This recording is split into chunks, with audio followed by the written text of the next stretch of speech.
So welcome back to seven figures club. और आज मैं बात करूंगा आपसे एनालिटिकल रिक्वायरमेंट्स के बारे में कि एनालिटिकल आपको कौन सी रिक्वायरमेंट चाहिए। पहली बात तो ये शब्द बहुत खराब है, जुबान बिल्कुल फिसल जाती है। एनालिटिकल, एनालिटिकल, गंदी सोच वाले यहाँ से चले जाओ, वीडियो बंद कर दो बिल्कुल।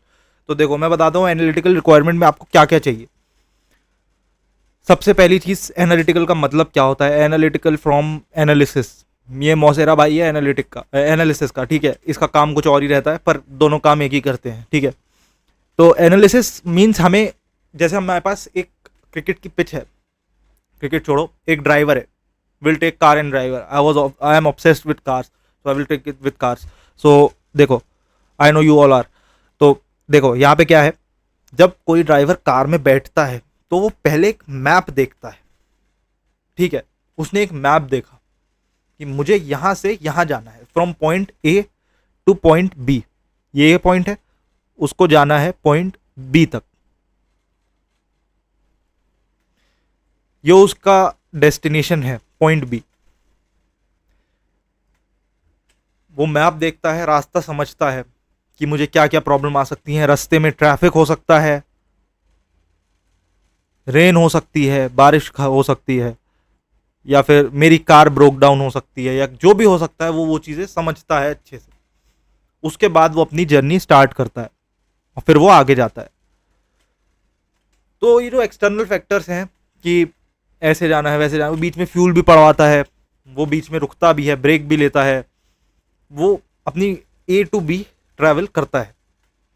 तो वो फंडामेंटली चीज़ें समझता है कि इवेंट क्या हो रहे हैं। अगर इस रोड पे मान लो आप ऐसे जा रहे थे, यहाँ से आप निकले, राइट लिया, राइट वाली रोड पे आपको पता है कि या तो कोई चेक पोस्ट है या फिर बैरिकेडिंग है, यहाँ से नहीं जाने दे रहे, तो आप इधर से नहीं जाओगे, फिर आप दूसरे रास्ते से जाओगे, ठीक है। फिर आप आगे आए, आपको पता है इस पर ट्रैफिक होता है, तो आप इस रास्ते से नहीं जाओगे, आप दूसरे रास्ते से जाओगे।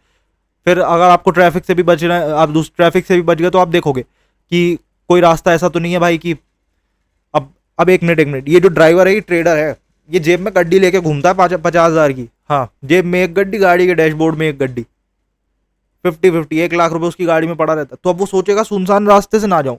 अरे तुम भी कल को ऐसे ही जाओगे यार, जेब में 50-50 की रख के, फिर तो तुम जा रहे हो जैसे, अब सुनसान रास्ते पर जरा कोई लूट ना ले, तो वो ये देखेगा लूटने वाले रास्ते से नहीं जाना, मैं थोड़ा लंबे रास्ते से चला जाऊंगा पर मैं सेफ जाऊंगा, ठीक है। तो वो पूरा एनालिसिस करके जाएगा। तो ये जो हमने चीज़ें देखी कि कोई इवेंट नहीं हो रहा, कहीं फंस तो नहीं रहा, कोई दिक्कत तो नहीं है, कोई चीज़ ऐसी तो नहीं हो रही जिससे मुझे जाने में प्रॉब्लम होगी, वो सिंपल जो ये हम इस छोटे छोटे एनालिसिस करते हैं और ये बड़ा एक रिजल्ट निकाल देते हैं, उसे हम कहते हैं फंडामेंटल एनालिसिस। तो ये होता है फंडामेंटल एनालिसिस। ये मैंने आपको बहुत डीप में बता दिया, फंडामेंटल में भी इतना डीप में बताना है। इसकी जो प्रॉपर इसका जो मॉड्यूल है उसमें भी मैं आपको अच्छे से समझाऊंगा। तो ऐसे करके उसने अपना रास्ता समझ लिया, ठीक है। This is simple. अब उसने ये तो समझ लिया भाई रास्ता कैसा है, यहां से जाऊंगा। अब बात आती है कार ड्राइव करने की, ड्राइविंग, कि मुझे कितनी स्पीड पे चलाना है, कौन से गियर पे चलानी है। अब गियर तो बदलते रहते हैं ना भाई, ऊपर नीचे, ऑटोमेटिक मान लो, अरे हम तो ट्रेडर हैं भाई, हम तो ऑटोमेटिक कार चलाएंगे, हम क्यों चलाएंगे मैनुअल। मुझे कौन से रास्ते से जाना है, ये तो हमने फंडामेंटल में कर लिया, पर टेक्निकल में हम इसको दूसरे पर्सपेक्टिव से करेंगे कि मुझे अब ज्यादा एफर्ट ना मारना पड़े कि स्टीयरिंग घुमाने में, मैं तो सीधा सीधा चलाऊंगा। तो वो मुझे एफर्ट्स कितने लगाने पड़ रहे हैं, और ये कार ऑपरेट कैसे होती है, क्लच दबा के होती है, ब्रेक दबा के होती है, कितना गियर लेना है, कितनी स्पीड पे चलाना है, ये सब टेक्निकल नॉलेज है। पहले आपने फंडामेंटल्स डिसाइड करे, फिर आप टेक्निकल्स डिसाइड करते हो कि मेरी एवरेज स्पीड रहेगी अराउंड 100 km/h, ठीक है। इतनी तेज कोई नहीं चलाएगा, सब 80 से नीचे चलाएंगे। जान प्यारी है यार, ट्रेडिंग नहीं करोगे, जान चली गई, फिर ट्रेडिंग कैसे करोगे यार, बिल्कुल हल्के, 80 से ऊपर कोई नहीं चलाएगा।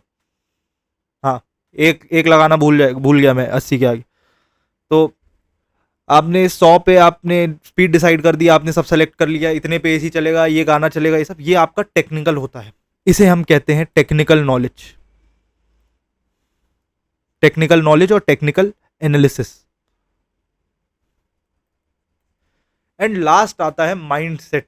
देखो माइंड सेट और मेंटल, ये दो चीजें जो मेंटल एनालिसिस को क्रिएट करती हैं वो है भाई बहुत ज़्यादा इंपॉर्टेंट। ये कुछ प्रो ड्राइवर कैसे होते हैं भाई,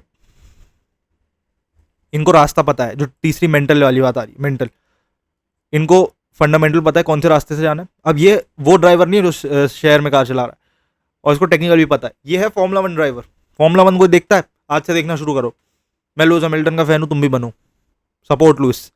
तो अब यहाँ पे ट्रैक होता है, आपने देखा होगा ना कि ये फॉर्मूला 1 का ऐसे ऐसे ट्रैक होता है, ये ऐसे करके। तो यहाँ पे मेंटल एनालिसिस होती है, यहाँ पे ऐसे कार आएगी, ऐसे आएगी, यहाँ पे यहाँ से आ रही है, यहाँ से उसने कट मारा, फिर ऐसे गई, फिर ऐसे गई, एपेक्स टच करते हुए। फॉर्मूला 1 का कोर्स नहीं बनाऊंगा मैं, बिल्कुल नहीं बनाऊंगा, खुद से सीखो। तो देखो ये कार ऐसे यहाँ से आई, यहाँ से चली गई, ऐसे चली गई। इट्स नॉट कि ऐसे ही वो साइकिल की तरह गली में घुसा रहा है कार, नहीं भाई। यहाँ पे कार की स्पीड अराउंड 150 kmph होती है, यहाँ पे 200 km/h, फिर यहाँ पे 200 km/h। इतनी फास्ट कार होती है, तो उसका mentally he has to be very stable, he has to know every aspect कि ज़्यादा से ज़्यादा मैं मर ही जाऊँगा, आई विल गो डाई और I will win. Blood and oil, everything they will put on their hand and push there limits apart. तो ऐसे ही जो फॉर्मूला 1 ड्राइवर था भाई हमारा, वो ऐसे करके इतनी लिमिट पुश करता है सेम। अब आप इसको नॉर्मल अगर ड्राइविंग में देखो तो जब हमें तेज जाना होता है, मेंटली प्रिपेयर होकर जाते हैं कि हमें इस स्पीड से जाना है, भगाते ले जाना है, कुछ नहीं सोचना है, और आपका दिमाग उसी हिसाब से काम करता है। कि तेज स्कूटी थी, तेज साइकिल या तेज कार चलाई है तो उसको पता है, आप समझ रहे होगे मेरी बात, कि जब हम विल गो फास्टर तो हम अपना मेंटली ज़्यादा कंट्रोल रहते हैं कि भाई ज़्यादा क्या हो सकता है, क्या करना है, ये करना है, वो करना है। हम मेंटल अपना दिमाग को कंट्रोल में रखते हैं, उसे हम कहते हैं मेंटल एनालिसिस। कि अब किसी का भी फोन आया, मुझे किसी की बात से फर्क नहीं पड़ता, ठीक है, मम्मी चला रही है, मुझे फर्क नहीं पड़ता, पापा डांट रहे हैं, मुझे फर्क नहीं पड़ता, गर्लफ्रेंड नाराज है, मुझे फर्क नहीं पड़ता, मुझे जाना है तो जाना है, मेरे को फर्क नहीं पड़ता। तो वही सेम जो एटीट्यूड होता है उसे कहते हैं मेंटल एनालिसिस। अपने दिमाग को पढ़ के ऐसा ट्रेन कर लेना कि तुम्हें किसी चीज़ से फर्क ना पड़े और तुम कार चलाते चले जाओ। तुम्हें ना स्पीड से डर लगे, ना तुम्हें ब्रेक मारने से डर लगे, ना तुम्हें ओवरटेकिंग से डर लगे, ना तुम्हें गर्मी से डर लगे, तुम्हें सारे डर खत्म हो जाए। तो ये तीसरा एनालिसिस होता है मेंटल एनालिसिस। तो 3 एनालिसिस मैंने तुम्हें बताया, फंडामेंटल, टेक्निकल और मेंटल। अब इनके ऊपर प्रॉपर एक एक मॉड्यूल है। मेंटल वाला प्रो पार्ट में ज़्यादा है, टेक्निकल वाला प्लस में ज़्यादा है, और फंडामेंटल इसी में आपको सारा मिल जाएगा जितना ज़रूरी है। तो मिलता हूँ आपसे अगले वीडियो में। यहाँ पे आप समझ गए होंगे क्या होते हैं fundamental needs, sorry analytical requirements. और मिलूंगा आपसे अगले वीडियो में, तब तक के लिए अपना बहुत सारा ध्यान रखो एंड बाय बाय।